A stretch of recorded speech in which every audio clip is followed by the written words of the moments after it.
Hi everyone, and welcome to our open forum to discuss university-wide learning outcomes and the role of general education. Today I'm Dr. Val Bennett, a longtime member of the Council of General Education and member of the General Education Advisory Group who has been working on this project. I'd like to start off by thanking all of my fellow members for helping with this work, and we're providing this forum today as a chance for you to learn more about this university initiative and give you an opportunity to provide us with some feedback and guidance as we move forward from here. I'd like to start with an introduction and some context as to why we're undertaking this project at this time and developing university-wide learning outcomes. For years now, we've done this in response to some feedback from our Middle States accreditation study last year, and also taking what we have learned from the assessment process that we have gone through of general education over the last several years. One of the things you may be familiar with is that we have been working with 16 general education outcomes, and those 16 outcomes have become rather cumbersome to actually assess. So they have been a big challenge for really assessing effectively, and they don't necessarily map particularly well or exactly to the left side of the check sheet. So we're starting to review some of those processes. We're also taking this on as a way of developing university-wide learning outcomes that will help support the PASHE initiative to become a LEAP university, Liberal Education, America's Promise. And this is the format and the guidelines that we use to inspire and influence our university-wide outcomes.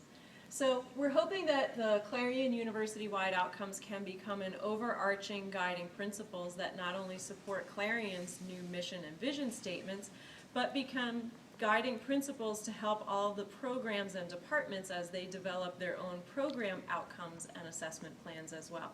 So the way we envision this is that the Clarion university-wide outcomes become the umbrella, and the guidelines that we hope that all Clarion University students will be able to achieve these university-wide outcomes by the time they graduate.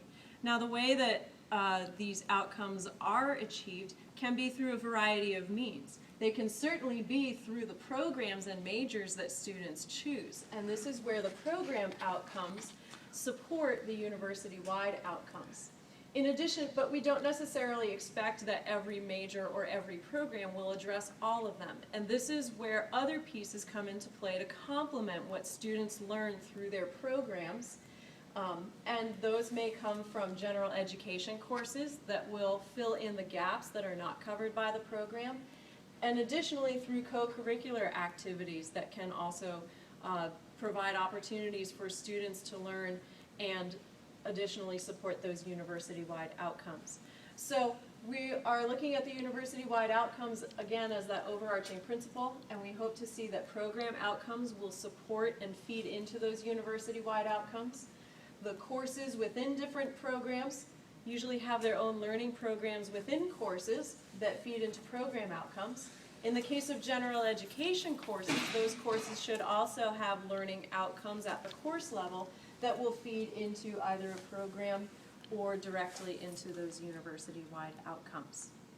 So this is sort of the guiding principles. I'd like to introduce you to the learning outcomes.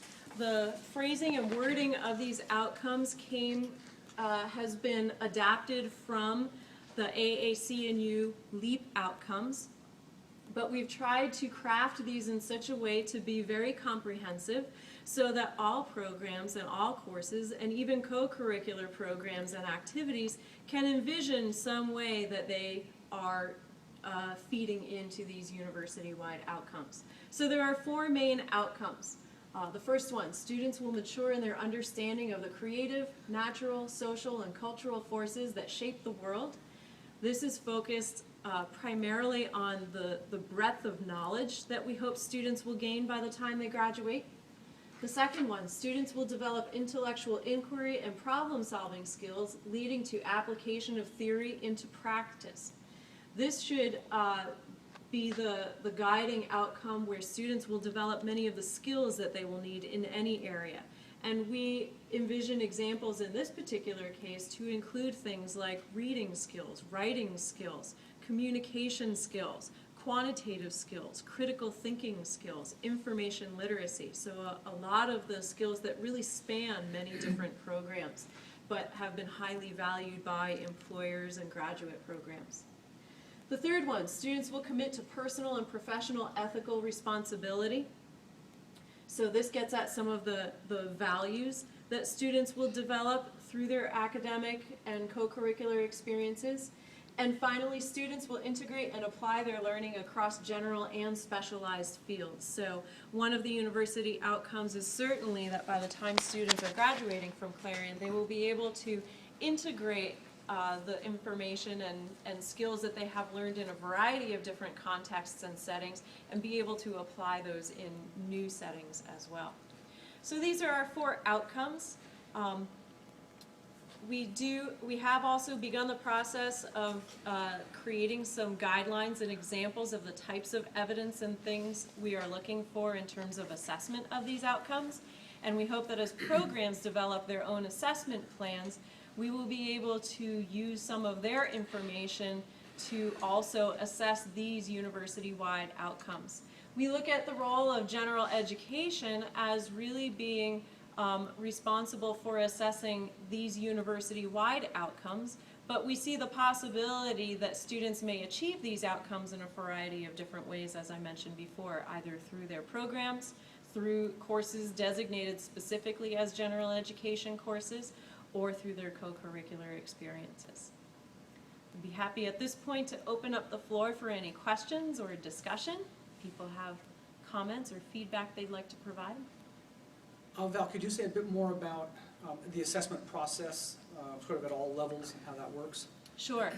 The Gen Ed Advisory Group and Gen Ed Council are working on developing an assessment plan. And that is one of the things that is mandated by Middle States, is that we need to have a mature and sustainable assessment plan. The first step in doing that is understanding what is it that we are assessing. So these outcomes are the first step in what we would like to assess. You can probably tell from these 4 outcomes that they really do fit the 16 outcomes we had previously, but kind of in a condensed or streamlined version. So this should make it much easier for assessment purposes. We did several years ago, as part of the General Education Assessment Program, a curriculum map of every course offered on campus. That is several years old now, and we have asked departments to go back and review some of those courses and that curriculum mapping. But preliminarily, we took the curriculum mapping that was done with the old 16 outcomes, and as we collapsed those outcomes into these 4 categories, we were able to do some preliminary curriculum mapping to see where we stand at this point with different courses on campus supporting each of these 4 outcomes. So we will be asking chairs once again to review and finalize those curriculum mappings.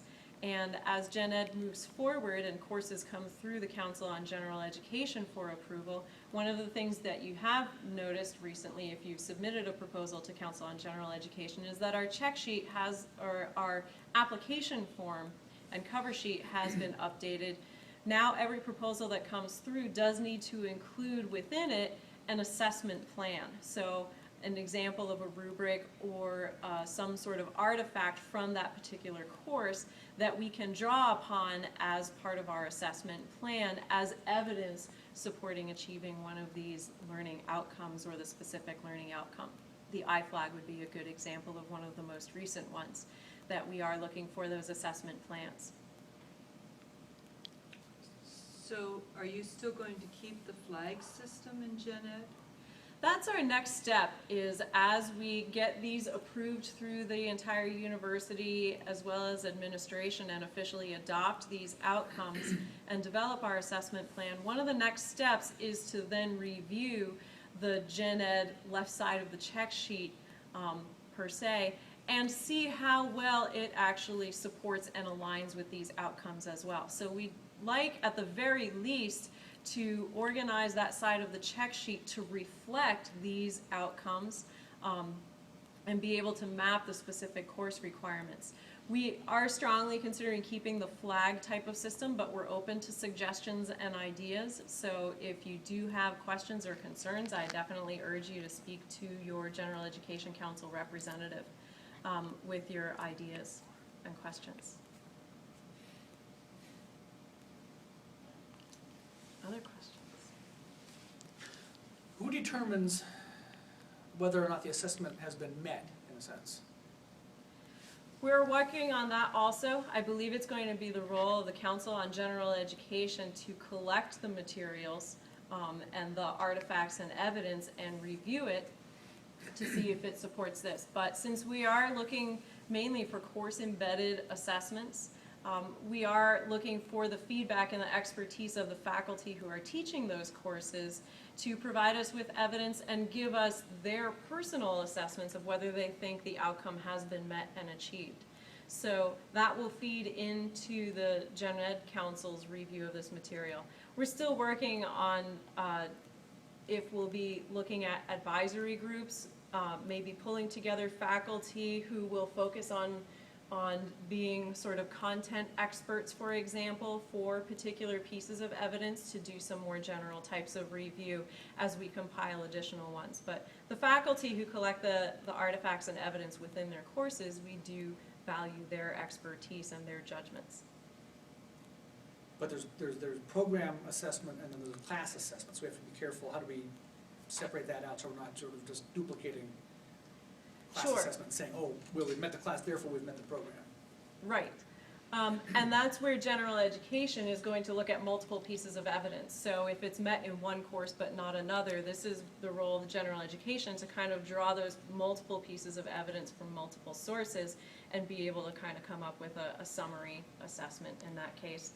And then provide some feedback if we need to close that loop and provide some action that we want to take based on that, whether that's recommendations to specific departments or programs.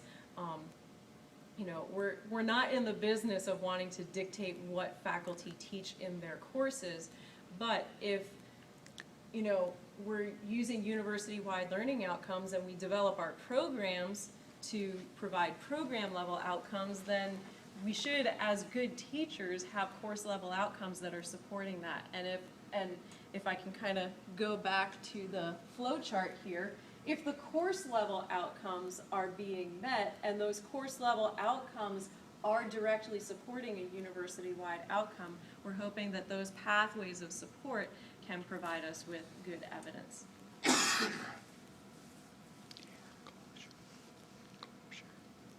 All right. Well, thank you very much for coming today. Again, if you have additional questions or comments, I encourage you to contact your Council on General Education representative for your particular area, and that information is posted on the General Education website. Thanks, and have a great semester.